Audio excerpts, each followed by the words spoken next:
there's a whole education that needs to happen on many kind of levels, because that talent in this country is exceptional. It's exceptional. But I don't know what they're going to do if you train people. That is the sad thing. You go, okay, I can take your money, but I cannot guarantee you anything, you know. If I should train people, you know, or mentor people, which is more what I do at the moment. Yeah, and it is sad because the opportunities aren't here. Johan, it's so lovely to meet you here on Zoom. It's the same here. Thank you. We're worlds apart, but yes, thanks for having me around. Yeah, Johan, where are you based? I'm in Johannesburg in South Africa. That's where I'm based, yes. And you're in Vienna. How magnificent. Yeah. I'm in the Southern Hemisphere, so please excuse the winter clothing. It is freezing in South Africa at this stage of the year. We just have this little thing in common. Yeah. But Johan, were you born in Johannesburg? I was born and raised in Johannesburg, really? Yes. Yes. I've mostly lived in the province called Gauteng, which was the old Transvaal. Yeah, most of my life, except for a spurt where I worked and lived in Europe. Okay. But now, as a city boy in Johannesburg, what was the fascination with art for you? Because you are an actor as well, and you are a designer and a producer. Yes. Do you know what is so interesting? I think all of these things that happened to me is purely by accident. That something triggered these interests. When I was at school, I was privileged enough to actually design my first professional production when I was in my matric year, which is then grade 12. At that early age to get that opportunity was because of somebody that I encountered while I was still at school that said to me, why don't you look into theatre design? Which I then did. And I thought, well, that was something that would carry me through. So that was when I was about 17 years old that I actually got my first taste of theatrical design, where I designed a set and costumes for very famous people that, you know, they were like people that you admired from a distance. It wasn't people that I was exposed to. And then I had to do compulsory military training, which is always an interesting thing. People don't expect artists to have served in the military. I can say that I was trained as an engineer, which meant that for 3-month periods of my life, I had to go and dig out landmines in Angola during the border wars. That is what I had to do. But in that period, I also was commissioned to illustrate a book. Really? Which I did, well, yes, on stage direction, was called Dirigent van die Woord, which is conductor of the word.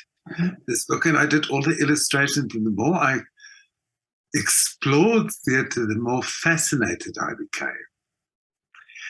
And then after my military training, I went to university, and the intention was to study theatrical design. But you had to do 2 fine art subjects, which kept me very busy. But then you also had to do 2 drama subjects. And somehow the course was never completed by anyone. So they disbanded nobody finished the course because it was impossible. So the next thing that happened was they said to me, I should either go and study fine art or I should study drama. And I never had any intentions of acting, I promise you. Really? Never, ever. But now I had to do practical acting because I was now studying drama, but I was more interested in the design aspect. And I kept going, well, just give me a mark for the acting, I'll get to that some other time. But then what happened was in my final year, there was an exchange, you see, but it's all it's all too perfect. It really is. The universe takes you there. I don't go and look for these things. They find me. In my final year, we did an exchange production with WITS, which was the University of the Witwatersrand. And then they also exchanged designers. But at that stage, there wasn't a designer resident at WITS. So I was appointed to design the production. And then the right people saw the production. And the next moment, I was employed by PACT, which was the Performing Arts Council of the Amazing. Yeah. But what university were you at then? I was at Tucky's, the one in Pretoria. Oh, in Pretoria. Yeah. The one in Pretoria.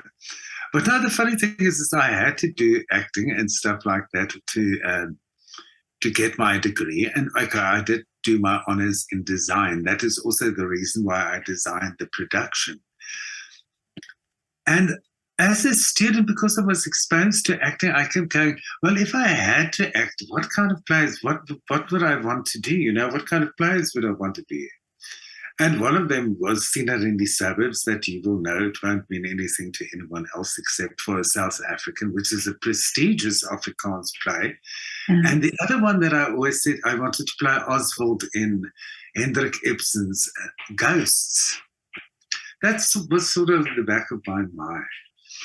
But also then at university, you had to sing. You had to do singing training. That was part of the drama course. And it was round about that time that they released the LP of Evita. And I listened to that and I went, oh, I wouldn't mind singing Che Guevara one day, because if I had to sing, that is what I would want to sing. Because I already had a history with JC Superstar, only on record, never saw the productions because it was in South Africa and all of that was banned on this side. But those are the things that you put in the back of your head. And also as a designer, I went, oh, the day that I design an Anton Chekhov play, I would really feel I've arrived. I was appointed as a designer with the Performing Arts Council, which was a government-subsidized theatre, so they could do classical theatres especially, and non-commercial theatre, which is fantastic.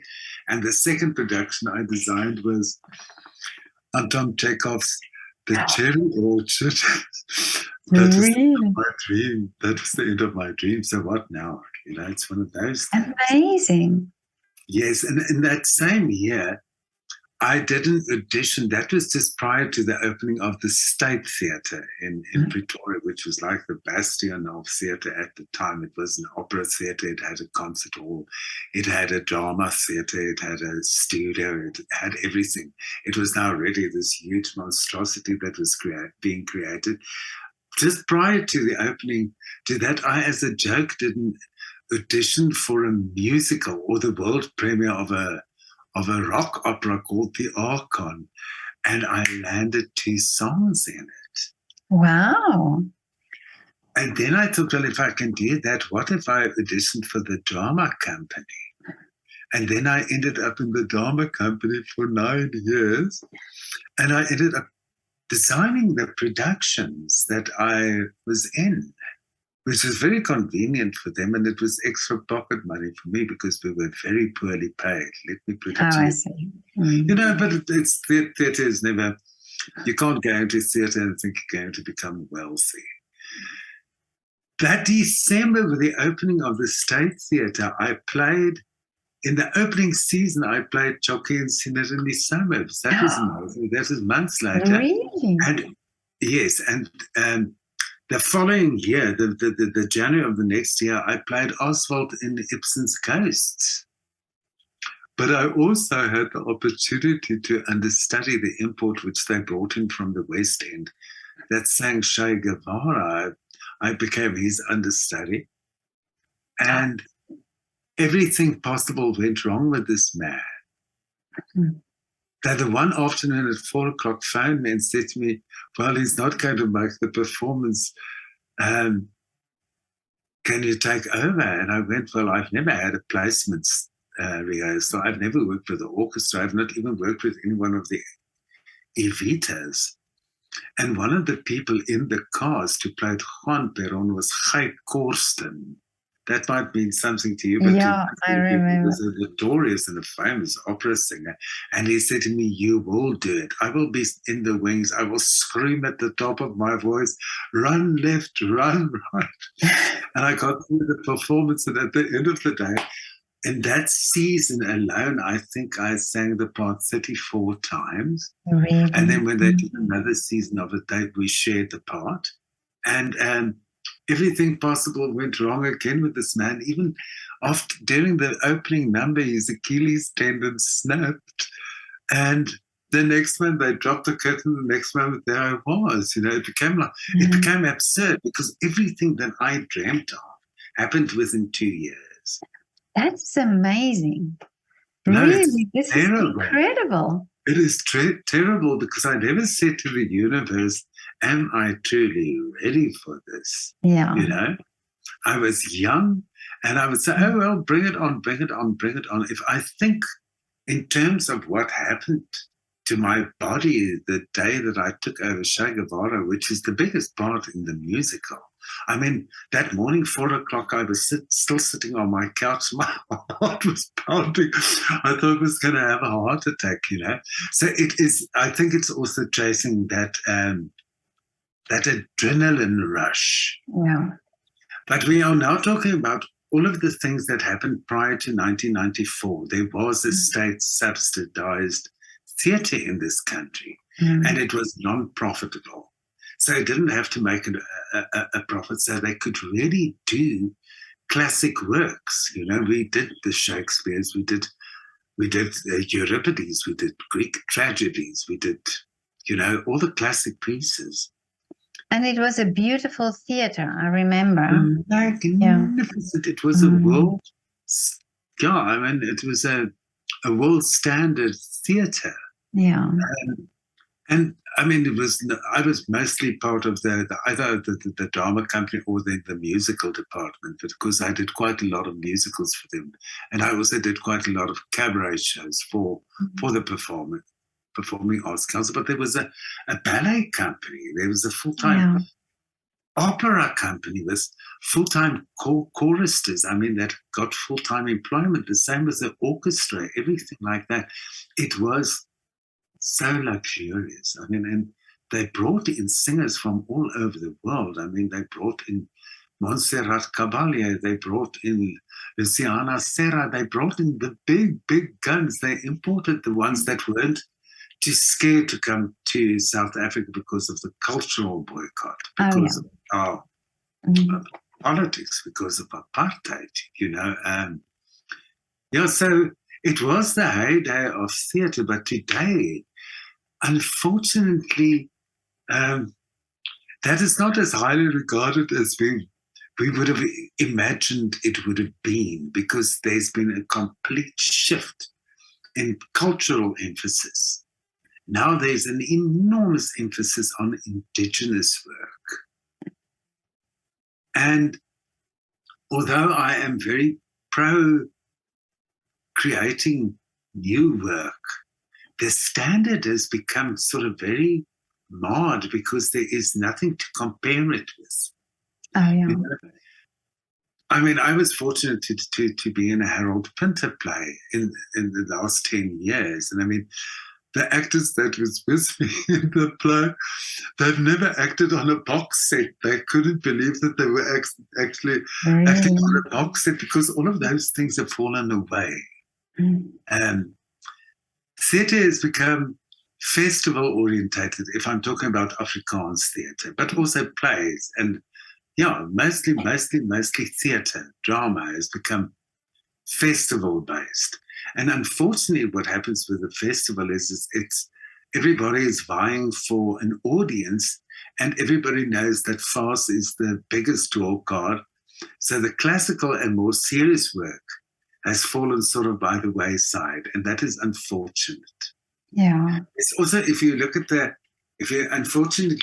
school curriculum on theatre in South Africa, the things that we've just spoken about, opera and ballet and classical theatre, is the pariah today. And it's hardly even mentioned in the curriculum that these things ever existed in South Africa. The only thing that they look at today is protest theatre, as if that was the only significant, and it had significance at the time. But I still believe, if you don't know how the Greeks performed theatre, who am I to actually try and perform on stage today? There's a whole history, there's a culture in theatre alone that is lost. I was so shocked. I mean, and the kind of disregard, and I'm now saying this in almost in a hushed voice, that has happened here in South Africa as far as standards are concerned, because those were the benchmarks. You know, you saw the Alfredo Krauss singer, and you go, okay, now that is the benchmark. But if you don't get exposed to a higher benchmark, your benchmark lowers itself automatically, and that is what is so unfortunate. I couldn't believe, recently I went to see a performance, and one of the actors were working off a script during a performance, and then somebody said to me, no, but he's actually been to 3 plays where people are now even performing with their scripts on stage. That they have... What? People have become so contemptuous on this side that they don't even bother to learn their words. But you know, this is very tragic, and it's if I think if you do something just for the sake of doing it, you know, and it's like you say, if yes, create new works, but don't but then it has to have a standard as well. It shouldn't just be just because it's new or just because it's got this theme that it can go through as good theater. Yeah. Yes, because that's the whole thing. If somebody says to me, they think something is brilliant, and I go, in comparison to what? Yeah. What is your benchmark? What do you compare it to? You know, if you said, oh, that's a brilliant ballet dancer, are you just comparing it to the one standing next to him? Or are you looking at Bereshnikov? Do you understand? Yeah. It sounds tragic to say that, but it is now in this country.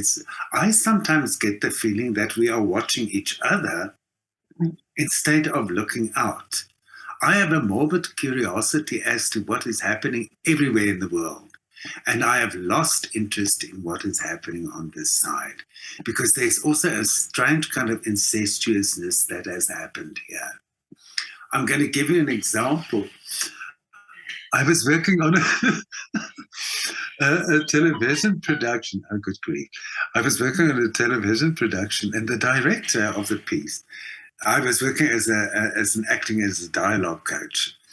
And he asked this one young actor, so, who do you admire most as an actor? And he said, a young South African actor, one that's about 25 years old.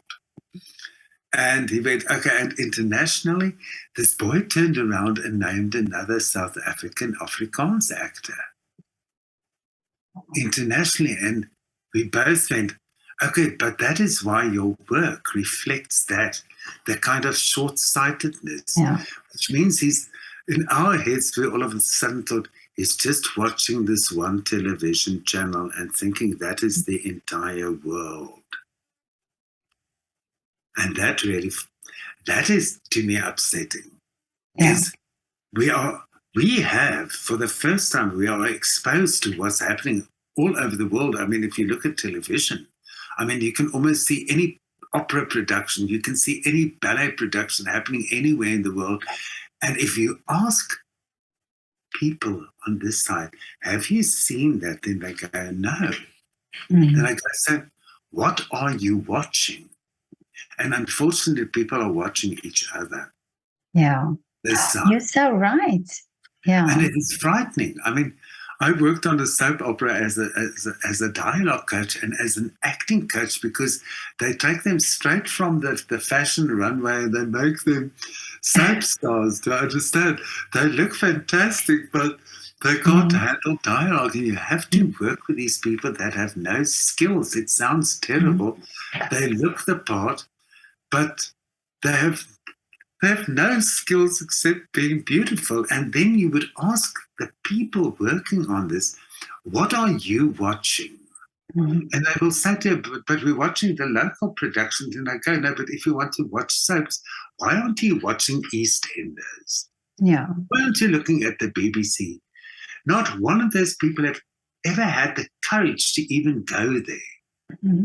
Because I also think they realize it's going to demand something from them that they are perhaps not capable of. I don't know. And I find that frightening. I find the tunnel vision frightening. That we have the opportunity to be exposed to stuff like we've never had in our lives. I will never forget, I was at school when I saw the first movie that was about a concert. I mean, and that was Elvis Presley performing in Las Vegas. And I went, I've never seen anything like this in my life, Yeah. Now, you are so spoiled for choice. It was when things started going wrong in Ukraine, I all of a sudden got this complete compulsion to understand who these people are, Yeah. And you ask yourself, so what has happened to Amenapash? Where are these people? What do their lives look like? But you speak to local people here, and I think it could also be the kind of isolation we go through because of our geography. Yeah. We are completely isolated right here at the bottom point of Africa. So also that could also be a reason why we are so introverted. I don't know what you call that, But it's just in the week I spoke to somebody about ballet, and we talked about theater, and he said actually something very interesting, and he said that also the audience need to be educated how to attend a ballet, or how to attend the opera, and how to dress accordingly. And I sort of have this idea, and you were talking about the festival culture in South Africa now, where things happen not in theaters anymore, but at festivals. Is that's a whole, it's a total tone down of everything. It's how people dress when they go, how the performances are chosen, to attract people, or to sort of get people to come to these performances, sort of people pleasing performances sometimes. Absolutely. Yeah, and Absolutely. Then it makes this vicious cycle then, because then the people who are used to good theater and good productions, and who are used to going to the theater, for them this is very watered down then, and then they don't attend anymore. So I wonder if it's that situation, because this was actually what we were talking about, is this absolute education of the audience. You see, the thing is I want to agree quite wholeheartedly with the dancer. I went to see The Marriage of Figaro, which was for the first time in 2.5 years that we saw something that almost resembled an opera again. I mean, you would go to the Roodepoort Theatre, which was notorious for its opera, and you will see an almost in concert version where there's only a piano, and there's a bit of the leading characters, or some of them are in costume. We got used to sort of opera with somebody just playing a piano, and this had a 15-piece orchestra, and there was a set, and they had costumes, and all of a sudden you go, wow. But then what happened, for instance, between the first and the second act, although they projected it going, there's an interval after the second act, a lot of people got up after the first act and went outside, and they all came back halfway through the next act, walking in, and I'm talking about 30, 40 people that just got up and walked out. They applauded right in the beginning for everything that happened on the stage, and then all of a sudden that died out, and there came the end of the people just didn't know how to conduct themselves anymore. So he's very right, we need to educate the audience again. Yeah. What I do find frightening, and I'm going to say this to you, is when theatre was in its heyday, we're talking about the 70s and 80s until mid-90s, there was an audience.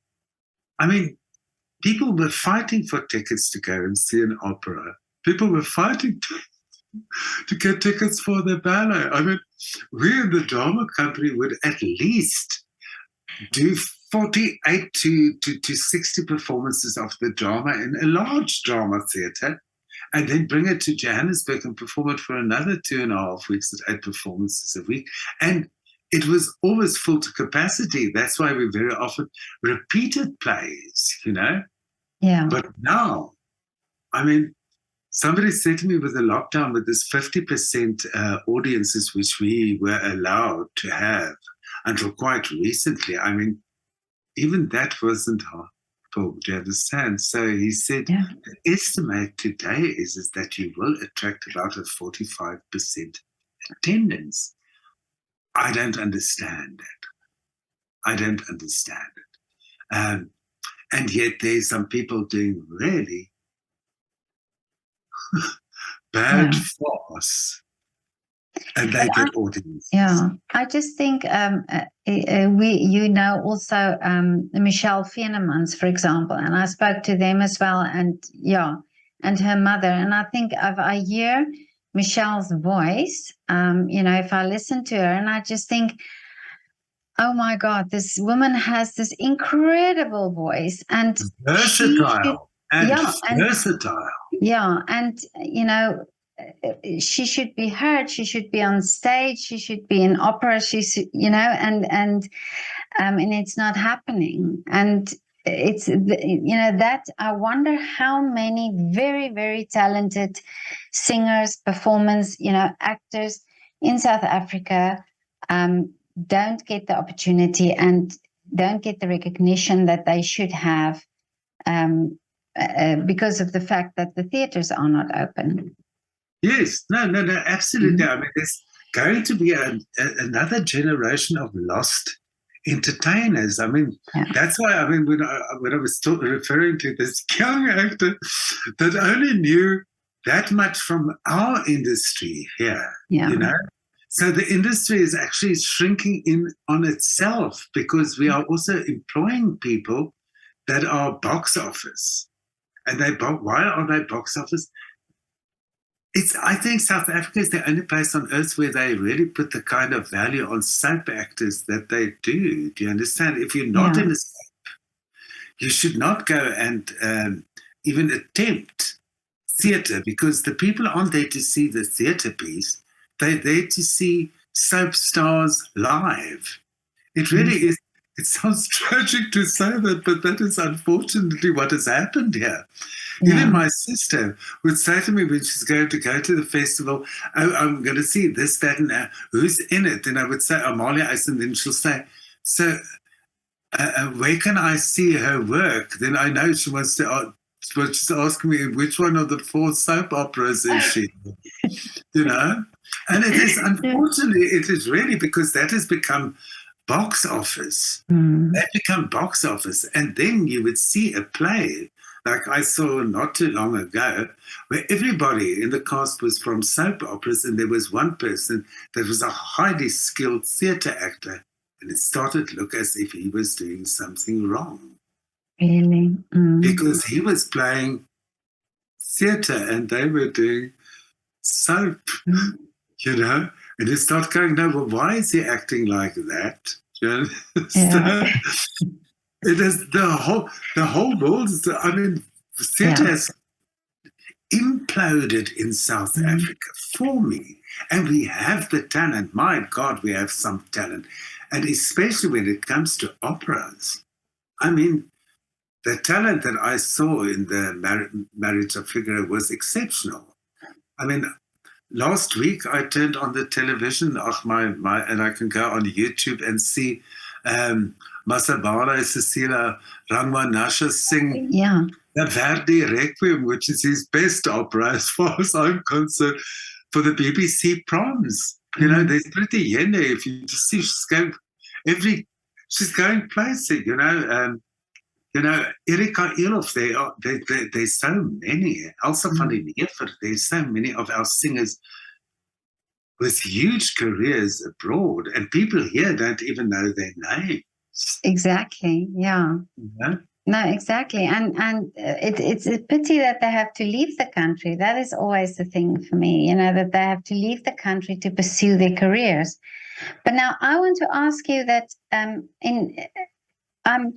thinking, and I spoke to many artists during the pandemic as well, and because it seemed to also, certain parts of America, they very much, the schools and the colleges, they have very great art programs and music programs and opportunities. But in South Africa, do you think there's enough done in schools now for children to at least get the education? Because I think appreciation comes with the education of art. Do you know, I'm listening to what he's saying is why would I educate the kids to go into a profession where there's no employment? Yeah. Do you know that? I mean, it was so funny. I did a workshop recently and I said to these youngsters, and they are talented young people. I said to them, yes, and if you do get the qualification, what exactly do you think you're going to do with the qualification? Some of them already become really desperate and say to me, well, at least we can try and be in a soap, then at least we'll be famous. Yeah. Because that is the other thing, is you have to ask young people, where does your devotion lie? Do you want the job or do you want the fame? Because a lot of them are training nowadays to be soap stars and not to be actors. And that is unfortunate. Now, the whole soap star culture in South Africa is a very, very interesting phenomenon.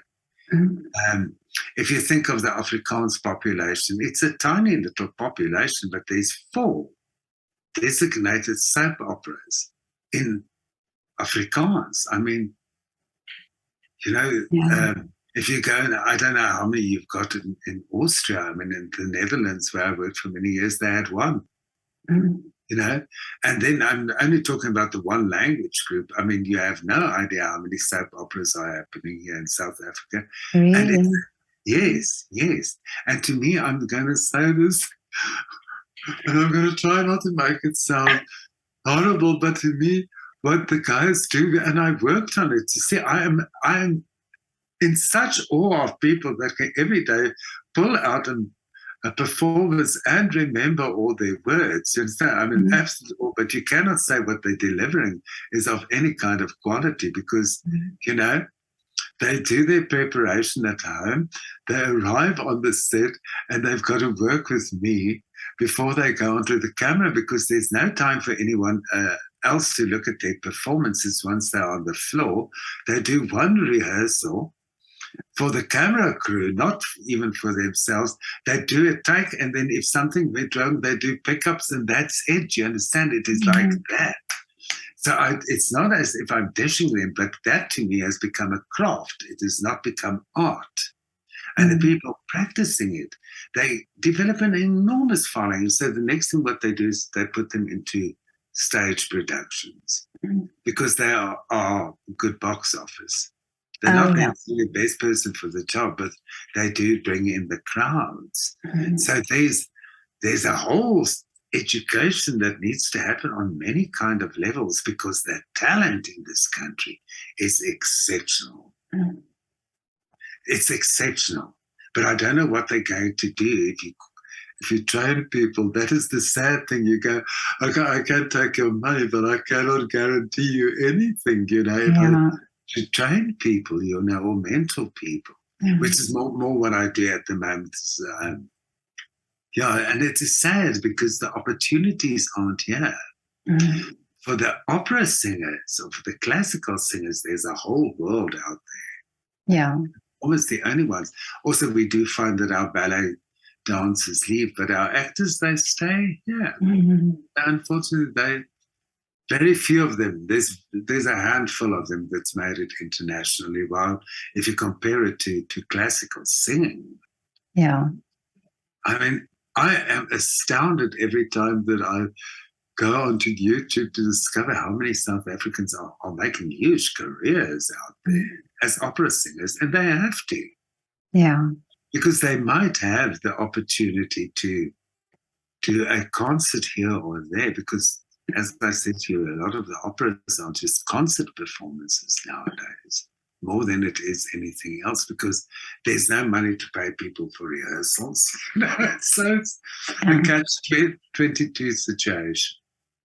Yeah, and like you say, there's no orchestra as well, and it's and it's not as if those people have just disappeared. They've just become unemployed, and that is the tragedy of it all. We spoke off camera about how many people's livelihoods were taken away from them because of COVID and the lockdown with the theatres. It is shocking. It is really shocking because that was an industry that's come to a dead halt. Yeah. What is very interesting, and this happened in such a short time, Petra, and I'm going to say this to you because this is where the tragedy lies. They opened up the theatres, and there was a stampede of people to go and see the shows. There was this one particular one that they kept saying on Facebook, it's sold out, it's sold out, and it's sold out. But the people that were saying that they saw the show were all industry people. Really? And then that same show was supposed to have been performed, well, we're now Friday, on Wednesday in another venue, and they cancelled it because of a lack of interest. You see, so people, it's not to say that now that it's open that people will stampede to go there. And we really try. I mean, I was assisting a colleague of mine who is a brilliant actor in a brilliant piece, playing in a very beautiful theatre, Peter Terry, that I'm sure you're aware of. Yeah. And I mean, he did so much of his own publicity because he's not a soap star.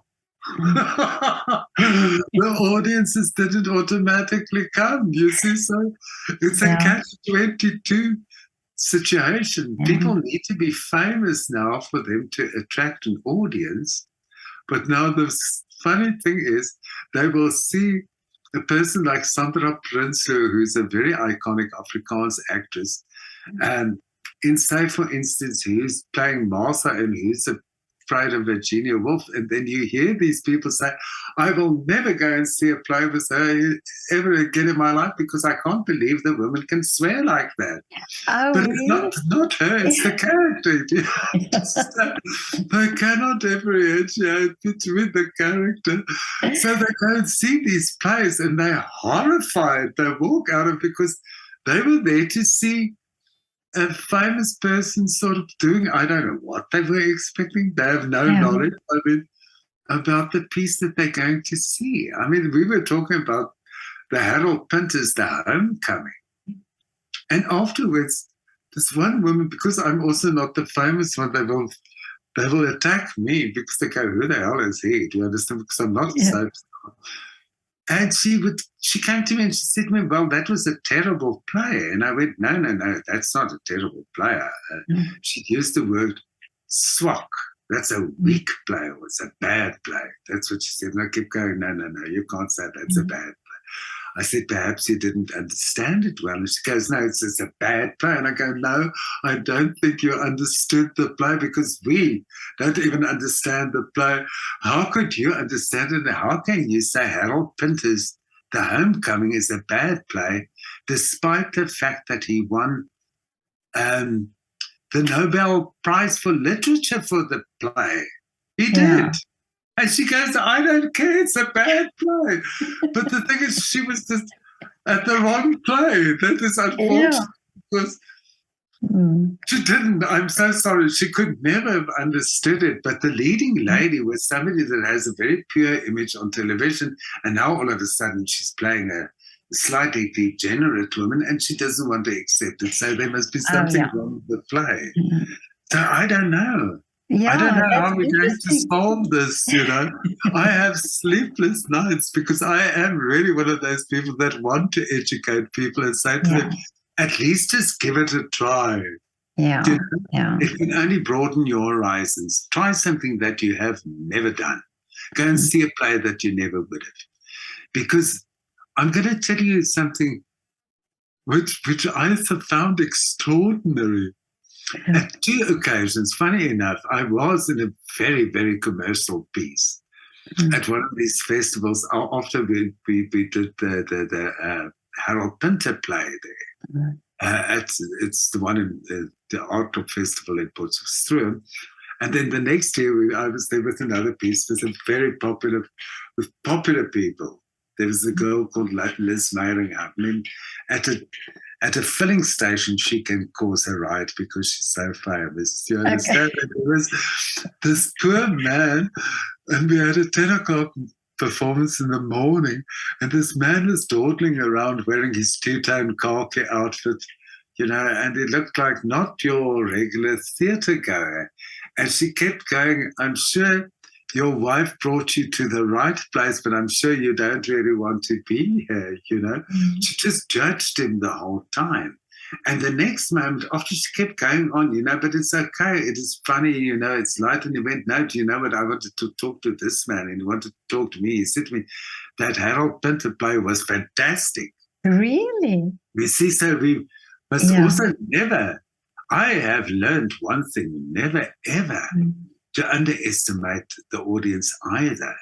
And I think that is also what is unfortunately happening here is people are being exposed to stuff that they don't really want to see. That's not all they want to see. It happened to me once that we were doing a sound check in some remote venue, and the guy that locked and unlocked the venue for us was sitting at the back. Also, not the kind of person that you would expect near a cultured venue.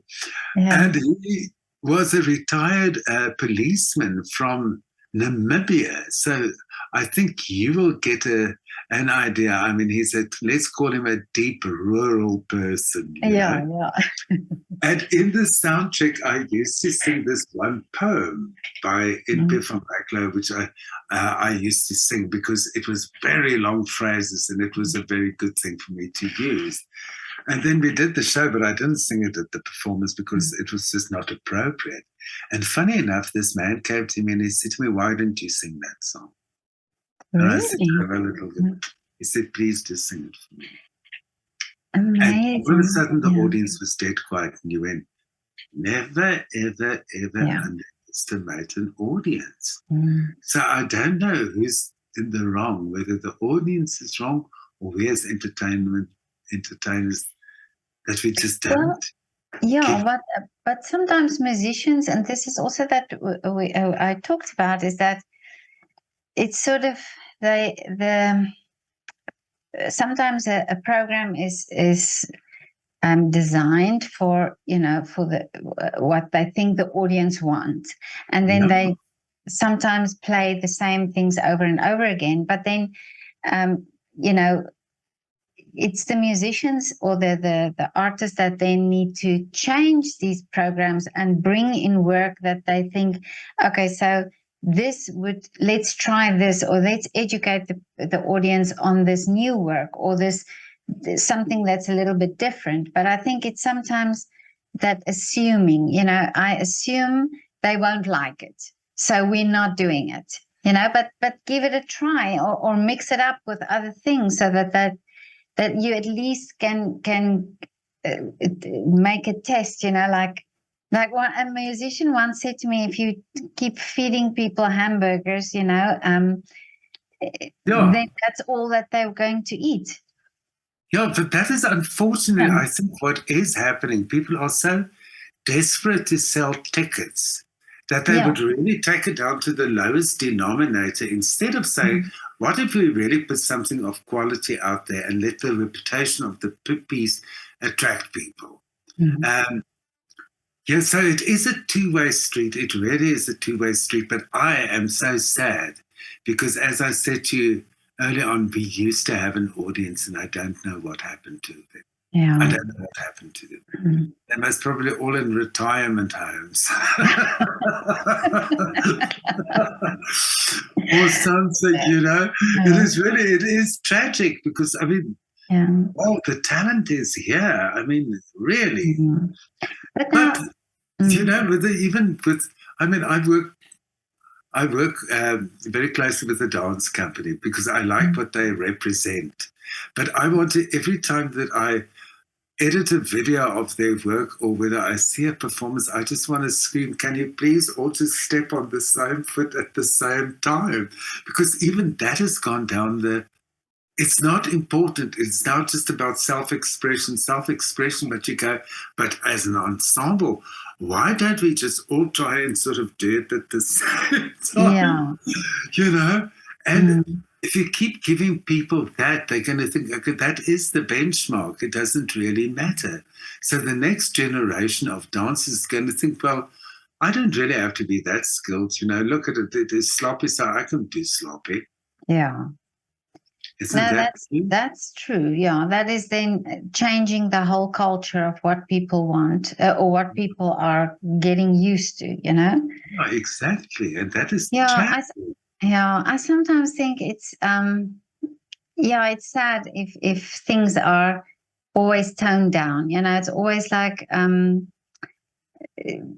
to offend anybody or you know, there's so many things to take into consideration.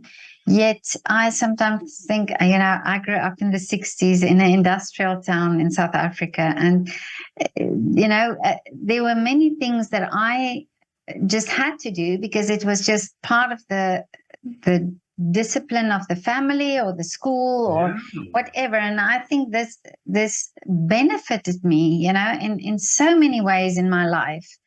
Because I wasn't cushioned for everything, you know. It wasn't there was no negotiation about things, and we just did things. And sometimes I think I'm glad that I grew up like that because I can also appreciate and I can also understand rules and regulations and that type of thing. But yeah, I don't know. It's, you know, there should be there should be a sort of a middle ground. There should be a way of you know, there were things that were not right. That's true. And you know, it's also in the theater world. I mean, there were things that were not right, but there has to be something where we say, okay, well, this is the middle ground, and we can work from here. Yes, absolutely, absolutely. We have to find balance again. Yeah. Because, it's now gone to the other extreme as far as I'm concerned. You know, we have to just bring it back and then find something in the middle. I mean, when I studied drama, which I didn't want to study, but I mean, I had to study the Greeks and the Romans. You had to get a basis for your knowledge. I mean, a classical singer is not just going to say, okay, I want to sing 20th and 21st century music. I'm just going to sing the Richard Strauss. You have to go back. You have to go and do Handel and all of the ancient composers as well to actually have a point of reference. It's again that, you know, you have to have a broader knowledge than what people have today. I find it so sad. Yeah. I think also what you mentioned, I mean, I, as a child, grew up in the 60s, so I think we're the same generation. And I came from a very simple background. I mean, neither my father nor my mother were in any kind of way in an artistic field. But I think that was also my saving grace. It made me morbidly curious. You know, if I have one thing that I apply every day of my life, even if it's a bad thing, I need to learn something new every day. because, and all of a sudden we have access to so many things. Exactly. I'm at the moment busy with a venture where I feel so out of my depth, but I feel so alive doing something that I know, this is putting me under such unnatural pressure. It is not a natural thing for me to do, but that is where my creativity or my expression comes. I've done so many things so different to other people because I keep going, things shouldn't just remain static. It needs to evolve. But in the process, you need to have something to back you up, or else what you're striving for becomes meaningless and it becomes hollow, it becomes shallow. Yeah. No, that's absolutely true. Yeah. It is so sad. Yeah. But Johan, but what are you working on now at the moment? I mean, what productions are you busy with? You see, the thing is look, I have been very fortunate because I've had so many skills, especially in the lockdown period. I did quite a lot of editing work because I do video editing. Because I did a lot of documentaries. I made lots of documentaries. I'll send you some links to some of them that are quite interesting. There's like you with your project. We went to film one thing and then all of a sudden went, no, there's a bigger story. There's a much bigger story here than just the purpose why we are here. There's something bigger. And I think also having worked on television stuff from that side has given me a bit of a backbone as far as writing is concerned, because I have a very good understanding of how stories work because of documentaries and also because of theatre and because of drama. It is all story driven. So at the moment I'm developing for the first time, and I'm really going down such a difficult route, but I'm developing a radio drama. Because I've never just worked only with audio. It's always been extremely visual, the stuff that I've done. So now just to restrict myself to telling a story without it being a novel, because that I've done. I've put stuff on paper. I've written a novel. And you're talking about having one of those pictures where you go, oh, this is a piece of history. I have one with Winnie Mandela holding a copy of my novel. Really? The novel's title is really so derogatory, you have no idea. And she's mentioned in the novel. But it's a historical novel, let's put it that way. It's not truly a biography, but it's very What close. Is the title of the novel? The title of the book is called Kaffertjie. Oh, okay. But I think my daughter read the book. Yeah, it is very interesting. I think it's because the title caused so much trouble for me. But even Winnie Mandela, it was very interesting. I met her, and somebody had a copy of the Afrikaans van Sterre lying on his desk, and as she walked in, he went, he wrote that because it is a horrible title. It really is a horrible title, but it's the only true title. And she said to me, is it available in English? And I said, there is a translation on its way. And she said, but the title, I went, if you should read the book and you can come up with a better title, I will say, I will change it. I promise you, I will really, because I mean, she's Mandela. And she sent me this picture of her holding the book, and she sent me a note saying it is the perfect title. It couldn't have anything else, because it would have been dishonest. It is a factual story. It is based on a true story. It was, however, never supposed to have been a novel. It was supposed to be a film. And one day it will still be a film. But I think I am politically incorrect because I will not become a hypocrite. Because I think that is unfortunately what political correctness does. It robs you of an opinion. And because of that title, I've had so many conversations with people regarding the title and the kind of impact it has on their lives, you know, and especially Black people. I mean, to really go back and say to people, what does this make you feel? You know, how does it make you feel?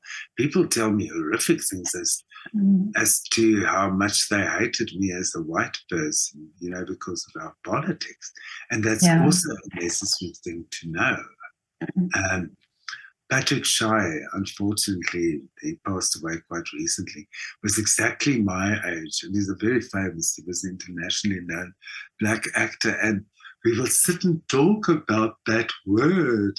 You know, it's like the N word for people in America. We will talk about it, and people will say to us, this makes us feel very uncomfortable. And I go, oh, that's good, you know? And these are people that I am convinced that just to use that word flippantly before, we have to talk about the injuries of our past. We have to do that. And the hinge of my novel is South Africans are, and Afrikaans people, my people, are supposedly very religious, you know, because if anything goes wrong, they run back to the Bible and says, yes, but. And the question the novel asks is, so what happened to that? You have to love your neighbor. I mean, that is one of the 3 obligations that you do have to have. You have to love God, you have to love your neighbor as you love yourself. That's the only things that you need to do. That's the only function we have on earth. So how did we justify what happened there for a moment, where we selectively decided who is our neighbor? So I'm used to actually addressing things and asking, why is it like this? You know, isn't there a different way of doing it? And so I'm always awarded by people saying it is because it's original or it's innovative. And I keep going, but I thought this is the way it should be. Every time that you create something, it should be something different. It should be new, you know? I mean, even when I wrote the novel, I wrote it in the first person. And now, for anyone that's in literature would say, no, you don't do that. You write it in the second person. I write a play in the third person, and people go, no, you don't do it from the third person. I go, but it still works, doesn't it? Isn't it just challenging for a moment to say, we don't have to always color within the lines. It's when you go over the lines that the magic 9 out of 10 times happen. So I'm a bit stuck on that. So even doing this now, I'm making it very difficult for myself, you know? Even I had to say to the broadcaster, is it okay that I refer to, because Islam plays a big part in my story, because Islam played a big part in my life. As a documentary maker, it was very interesting. When I worked in the Netherlands as a television maker, I had to find a speciality. And the first one, the most obvious one, is Africa. I mean, working from Europe, I traveled this continent north, south, east, west.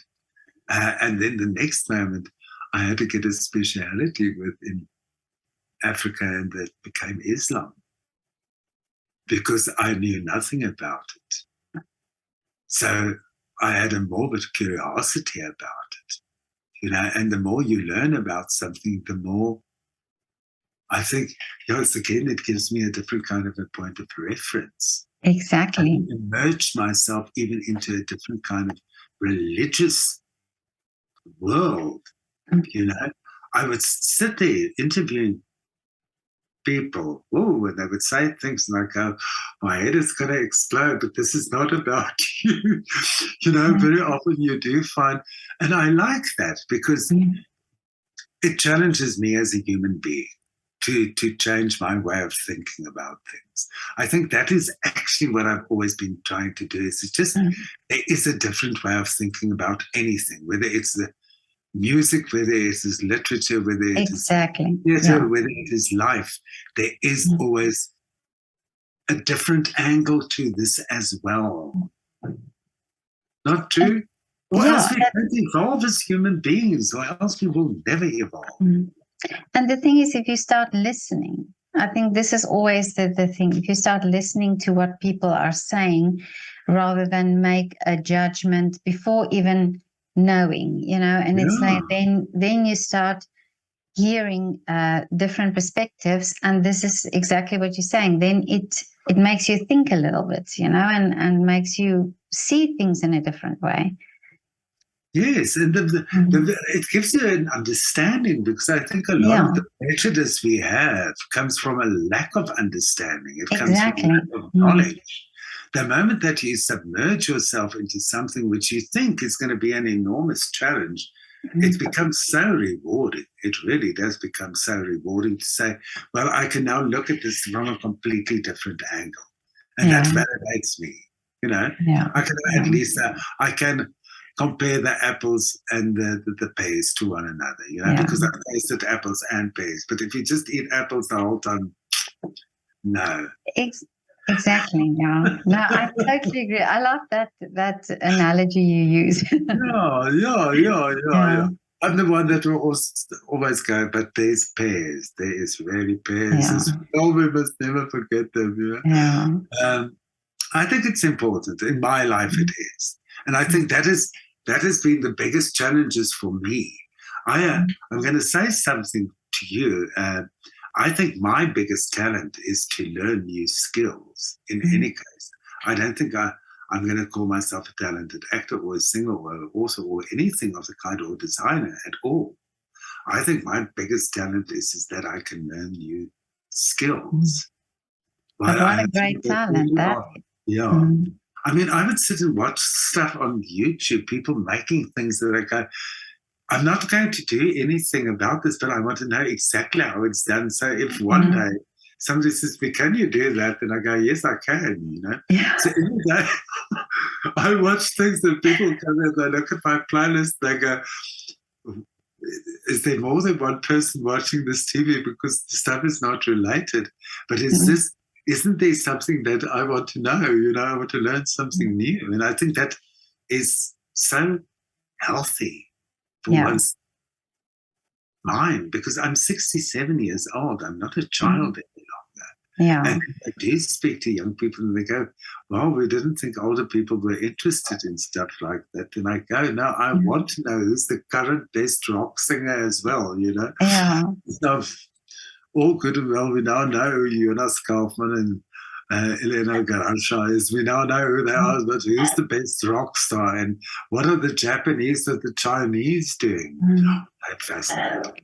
But I think this is maybe it's because we grew up in the 60s, because I'm also like that, very inquisitive. No, because our knowledge base was the tiny little library. I know. And there was the kind of encyclopedia, encyclopedia, and that was about the full extent of your knowledge. And then I find it so sad when young people don't spend all their time exploring new things. They keep looking deeper and deeper and deeper into the same thing, instead of going, there's a big world out there. There's a lot of stuff, and we have access to so much. We never had that in the 60s. We had nothing. I'm telling you, I stayed out of school to go and watch that Elvis Presley show for a second time, because I've never seen a concert like that in my entire life. I know. Exactly. But Johanna, I see those two pictures behind you. Tell me a bit more about these pictures. Do you know what the funny thing is? I'm sitting in my bedroom, so there's actually four. There's two more. There's one of my mother in a wedding dress, and then one of my sister and myself as two small children. It is so funny. I think it's because now that I'm older, that means a lot to me. Photographs never used to mean that much to me. They were never that big. I mean, they were tiny little photographs that I had blown up quite a bit. But I think it's also just to remind myself of who I am, and where I come from. I am that unpleasant little boy sitting over there. Really? I think I am, He looks very unhappy, and I always say if I should write my autobiography, I will call it Untevrede, which is, what's Untevrede? What's the good translation? I cannot now in the moment. Not dissatisfied. Dissatisfied. Yeah, because that little boy looks completely dissatisfied with things. And maybe that is really who I am. So I keep going, well, I must change the scenario. I have to change the picture. I have to change the story, you know? But yes, I have to be honest with you, being sort of a creative person, I have done everything that I've wanted to do in my entire career. I've done everything. And I've done everything that most of my friends wanted to do as well, because they would say to me, they want to do something. They go, I wonder what does that feel like? And then the next moment I find myself doing things like that. And then it is absolute torture. It is torture because it was not in my planning, you know? So because it wasn't in my planning, I normally approach it from a place where I feel myself completely like a duck out of water. And I go, okay, but I'm going to push myself into that. I'm not joking if I'm telling you that a lot of the things that I've done in my life is because other people said they were going to do that. Most of them never got around to doing it. Yeah. But that's amazing that you have that ability. No, but you think, I think it's part of a childhood trauma. Oh, I'm going to have to blame my mother for something. I loved it. But you know what is so interesting? I would draw something and then I'll have a whole sketch pad. And then I'll get to a point, and anyone that is creative would know there's a point where you go, I've now tried to fix this, and there's no way of fixing it. The only way to do it again is to start over. And my mother's perception was I didn't finish it. Oh, I see. Okay. And she would say to me, why didn't you finish that? And I would always hear, why don't you finish it? Why don't you finish it? Because she couldn't understand that there is a point where sometimes you get into such a rut that you have to start completely over. Yeah. You know, unless it was a pencil, you can still rub it out, but if it was something else, you couldn't. And I hear my mother saying, why didn't you finish that? You understand? So even if it should kill me, I will finish something. You have no idea. I go, there's no ways that this is going to work, but I will make it work. And that is very often a very good thing. My daughter always says that sometimes if she does something and she sort of knows in the back of her mind, I'm going to say these words, then she hears me saying it. So I can understand you're hearing your mum. Yeah. Yeah, even, it's a funny thing. To me, the biggest achievement about having written it, and I won an amazing award for my novel. And they had some very strange things to say when they said it the day when they gave me the prize. I laughed so much that I can't remember anything about the evening at all. I just thought it was so funny because writing was somebody else's ambition, not mine. It really was. Yeah.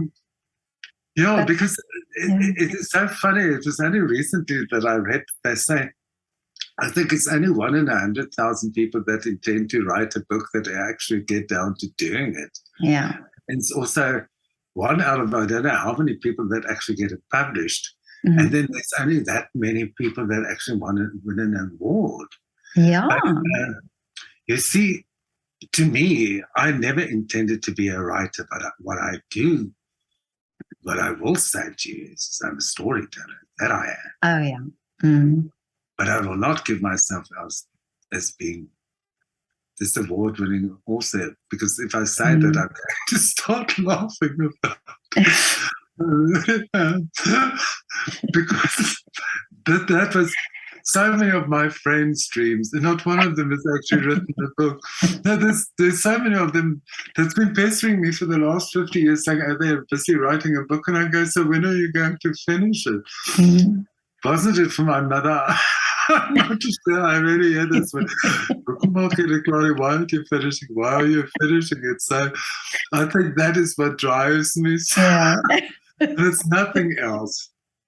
The other Oh, thing is this is that I have to wonderful. say too, there's on certain levels, and I'm going to say this to you, that I have satisfied other people where they go, oh, this is good. Then I go, oh, do you think that is good? And then it's okay, I suppose. Yeah. But to please myself, Mhm.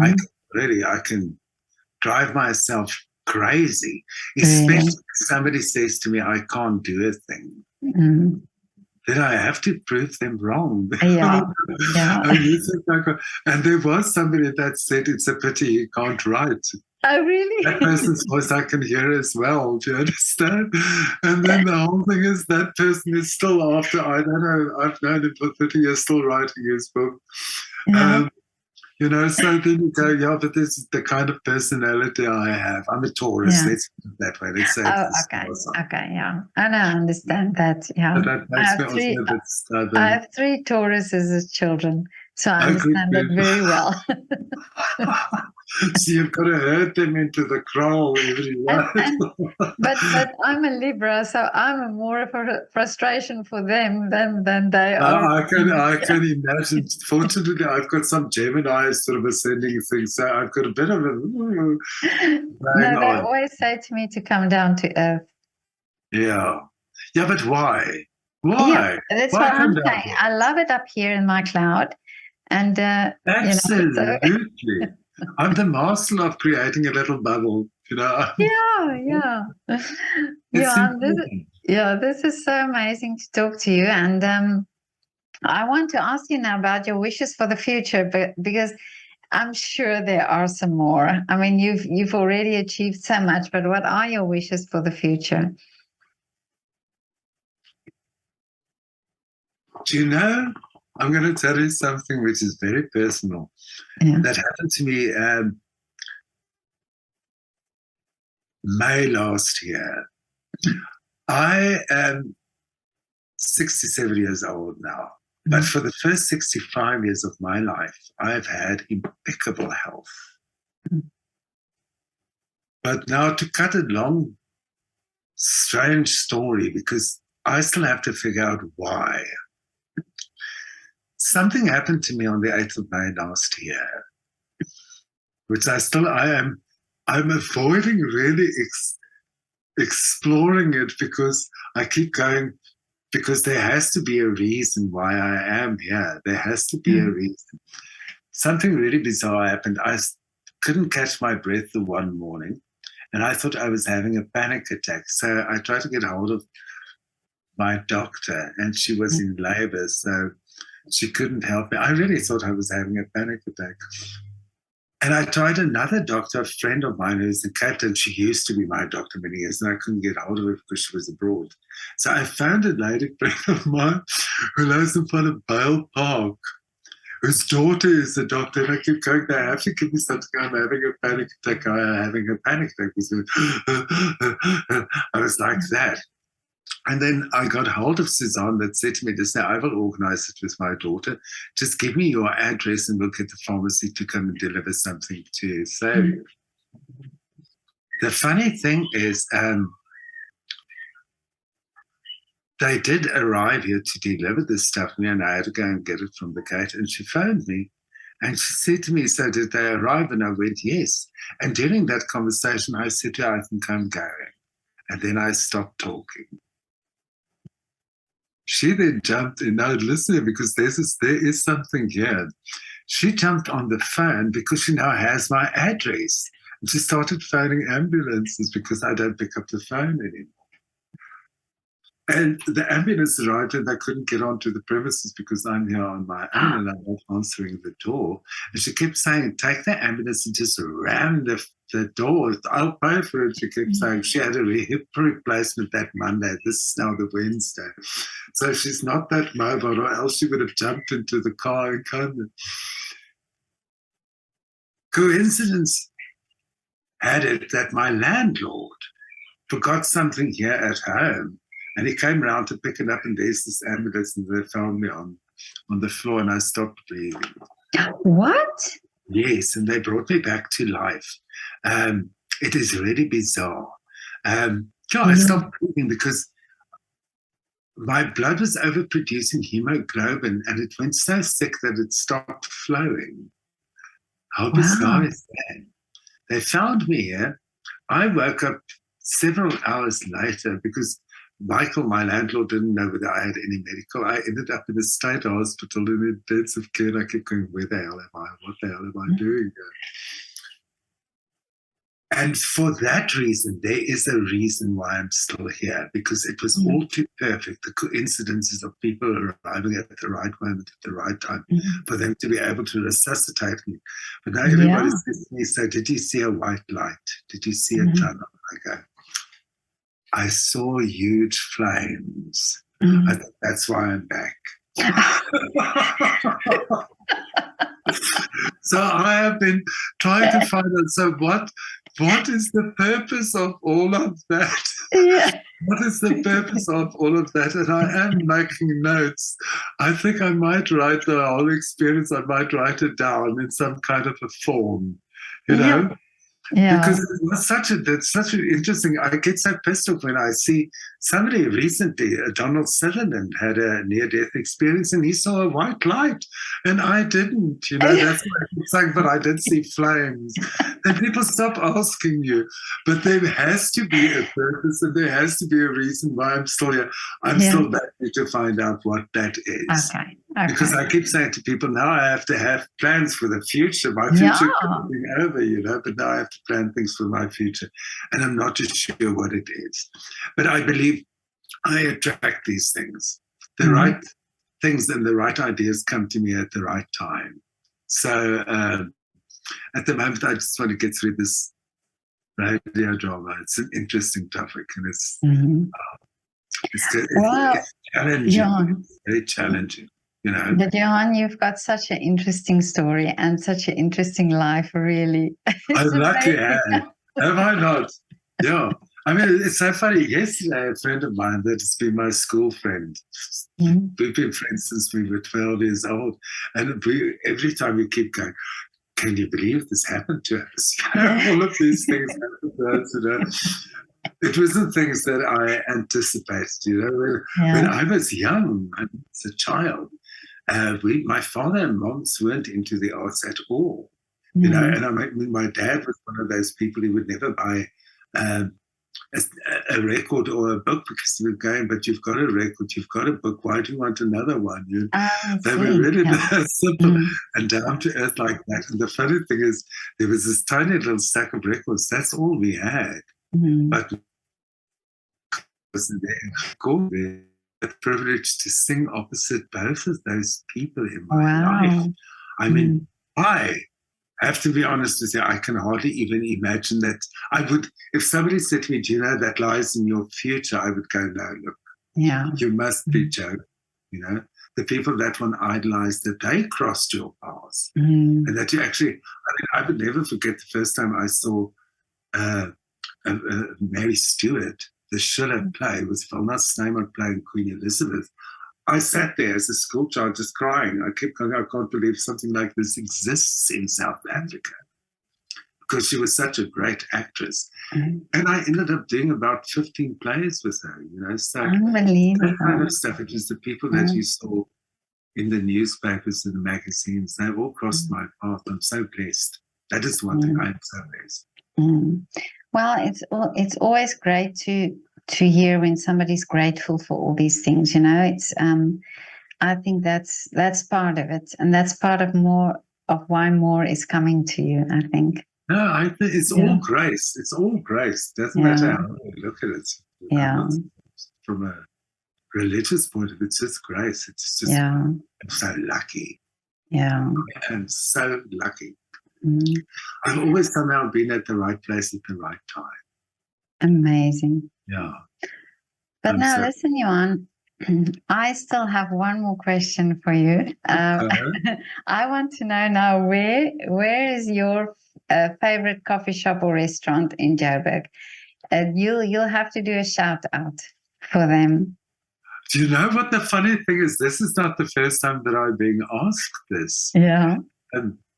And the previous time I was on a radio interview that went on for 3 hours, but it was very interesting because I could bring my own music that I wanted people to listen to. And I had to tell them what my favorite travel destination was, and that was Benin. And they got the High Commissioner from Benin to phone in. And at some stage, they even got a numerologist to do it. Really? And they also asked me this question, so what is my favorite coffee shop? And they got Ria, who owns a place called Paputsi's in London. They invited her into the program. They gave her sort of 15 minutes of airtime. I hope I will make sure Ria listens to this because, Paputsi's. I think it's because if you go there, I still feel quite young in comparison to some of the people that hang out. I really do feel quite young among some of the people that hang out there. It is, it's the place for more mature people. Okay. Paputsi's, and it's in London. Yeah, I love it. Yeah. Kaffertjie. And where does the name come from? Do you know? Look, she's got a lot of cats there. I don't know. I'm not too sure. I've never asked her, but she'll have a good laugh if she hears me punt her again. It was my favorite place because it was within walking distance. I'm actually not the kind of person that enjoy going out at all because I love cooking. Oh, I see. I also do what you do. I don't shop for bread. I bake bread, There's nothing that makes me feel more in touch with myself than sort of needing a piece of dough. No, definitely, It's the ultimate therapy. Yeah, I think that idea of bread, of flour and water, and you create a bread, I don't know, there's just something about that it is. Look, it is also to blame on COVID. I mean, that's the one thing I did was I started experimenting with stuff that I might never have done. I mean, I even started knitting and crocheting and stuff. Really? I started making blankets and stuff like this. Wow. Yeah, crazy to keep me busy to drive because I was going insane. I am I'm a bit hyperactive, so you have to keep me busy. So I learned a lot of skills in the lockdown. You have no idea. I can do a lot of more than I could do before lockdown because I was forced to sit down and experiment with stuff that I never thought I would do. Well, that's amazing. But amazing that you have that that overactive gene.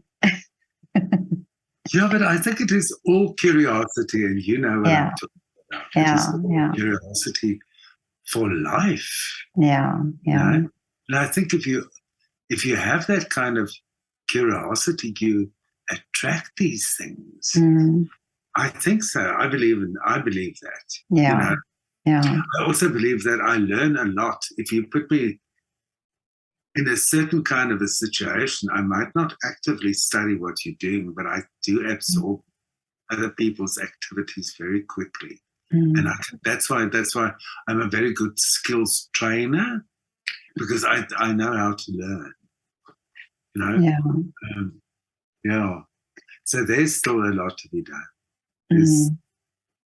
I spent, after I returned from the Netherlands, the reason why I didn't go back was somebody asked me, can I teach people what I'm doing? And immediately I went, this is going to make sense out of all the skills that I learned in that particular period of time. So I was brought in by the Department of Justice here. They asked me whether I can set up 2 television units for them to take them from concept to final product and teach them all of those skills.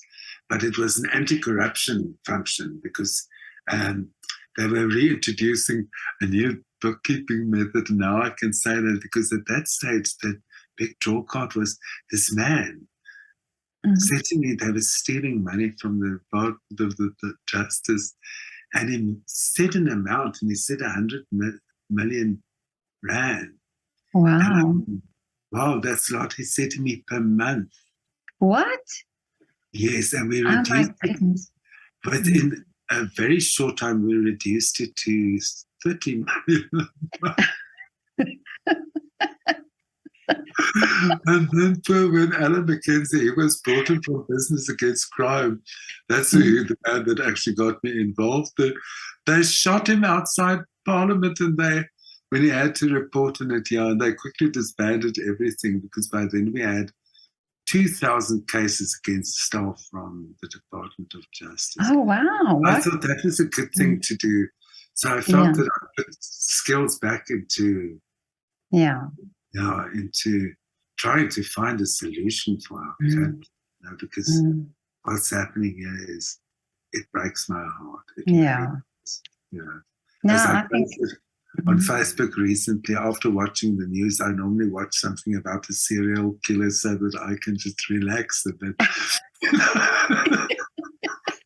Watch some horrific stuff so I can just chill after watching the news. But really, that is so funny, really. But it has been fun, Petra, but we'll keep in contact now that I know we can do this socially, I'm coming to eat your bread when I come to South Africa. Well, I said, please. No, definitely. I hope that's soon. I hope so too. But Johan, have a lovely afternoon. I'm going to do that. Yeah, okay. I hope to speak to you soon. We will. We'll keep contact. Yeah. Okay. Enjoy that beautiful city and enjoy the warm climate, because and I know it's going to change radically soon. Yeah. No, I know. Yeah. No, because now everybody's out and about. They in the parks and all.